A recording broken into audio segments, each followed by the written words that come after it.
আসসালামু আলাইকুম রহমতুল্লাহ বারাকাতু। বন্ধুরা কেমন আছেন? আজকে আপনাদেরকে একটি গুরুত্বপূর্ণ তথ্য জানাবো। এই তথ্যের মধ্যে যে উপাত্তগুলো রয়েছে বা ডাটাগুলো রয়েছে তা হচ্ছে প্রকৃত শিয়া সম্পর্কিত তথ্য। আর এই তথ্যটি হজরত ইমাম হাসান আলাহি সালামের দৃষ্টিতে প্রকৃত শিয়া কারা এই কথাটিকে জানাবো। সমসাময়িক ইরান ইসরায়েল যে যুদ্ধ চলছে সেখানে ইরানের বিপক্ষের শক্তিরা চেষ্টা করতেছে পুরাতন যেই ইগো শিয়া টপিকস এটিকে আবার চাঙ্গা করার জন্য। কেননা তারা চায় যে সাধারণ মানুষ বোকা থাকুক এবং তাদের বুদ্ধিভিত্তিক ট্যাঙ্ক কোনো অবস্থাতে যেন তাদেরকে না জাগৃত করে। সেই জন্য তারা আবার এই অপচেষ্টা লিপ্ত হয়েছে। তার জন্য লেলিয়ে দিয়েছে তাদের কিছু পোষা ব্যক্তিকে, যাদেরকে তারা প্যাট্রোনাইজ করে তাদেরকে লেলিয়ে দিয়েছে, সেটা আমরা দেখতে পাচ্ছি। আপনারা কারো বিভ্রান্ত হবেন না, আপনাদেরকে আজকে আমি একটু সঠিক তথ্য দিচ্ছি। চলুন তথ্যটিকে আমরা দেখি। এই যে ভাই তথ্যটি দেখুন, সকলে পড়ে নেন। ইমাম হাসান মুস্তাফা আলাইহিসসালামের দৃষ্টিতে প্রকৃত শিয়া কারা বলা আছে এখানে। তিনি বলছেন, আরবিটা না পারলাম বাংলাটা করি। হে আল্লাহর বান্দা, যদি তুমি আমাদের আদেশ ও নিষেধকে মান্য করো তাহলে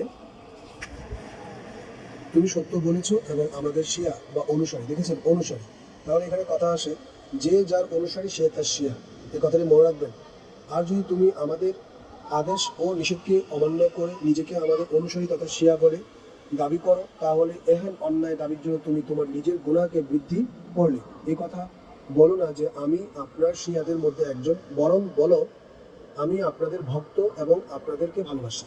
এমতো অবস্থায় তুমি কল্যাণ ও সৌভাগ্যের মধ্যে থাকবে এবং কল্যাণ ও সৌভাগ্যের দিকে ধাবিত হবে। ইমাম হাসান মুস্তাফা আলাইহিসসালাম তার পবিত্র বাণীর মাধ্যমে সর্বপ্রথম একজন প্রকৃত শিয়ার বৈশিষ্ট্য সম্পর্কে সার্বিক ও মূল মানদণ্ডকে ব্যক্ত করেছেন। আর তা হচ্ছে সম্পূর্ণরূপে তাদের অনুসরণ করা এবং তাদের আদেশ ও নিষেধকে পরিপূর্ণভাবে মান্য করা, অর্থাৎ তারা যে কাজের প্রতি আদেশ করেছে তা পালন করা এবং যে কাজের প্রতি নিষেধ করেছে তা বর্জন করা। ইমাম হাসান আলাইহিসসালাম এর উক্তিকে বেশ কিছু গুরুত্বপূর্ণ দিক রয়েছে। আর তা হচ্ছে, যদি কোনো ব্যক্তি প্রকৃত শিয়া না হয়ে থাকে এবং সম্পূর্ণরূপে আহলে বায়াত আলাইহিসসালামকে অনুসরণ না করে থাকে তাহলে যে ব্যক্তি নিজেকে শিয়া বলে দাবি করে নিজের গুনাহকে আরো বৃদ্ধি করবে, কারণ সে এমন এক দাবি করেছে যা পালন করে না এবং তার মিথ্যা দাবির জন্য তার গুনাহের পরিমাণ আরো বৃদ্ধি পাবে এবং মহান আল্লাহ তার প্রতি রাগান্বিত হবেন। এই বিষয়ে অনেকগুলো আপনার দলিল রয়েছে, প্রমাণ রয়েছে, যা অন্যান্য গ্রন্থকার তাদের গ্রন্থে লিপিবদ্ধ করেছে। তা আমি আপনাদেরকে একটি ডাটা দেখালাম। ভাই ও বন্ধুদের কাছে বিনীত নিবেদন, আমরা যারা সচেতন হতে চেষ্টা করতেছি আমাদের উচিত হবে যে কোনো শব্দ যা স্পর্শকাতর করে তোলে আমাদের চিন্তা ভাবনাকে বা ব্যালেন্সের মাইন্ডকে, তখন আমরা কিন্তু এই শব্দগুলো সম্পর্কে আগে ভালো করে জেনে নেব।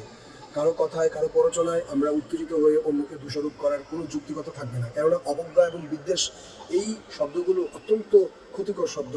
অবজ্ঞার মধ্য দিয়ে যে গুনাহ হয় সেই গুনাহ আল্লাহ মাফ করেন না। বন্দার এই গুনাহ বন্দার কাছ থেকে মাফ নিতে হয়।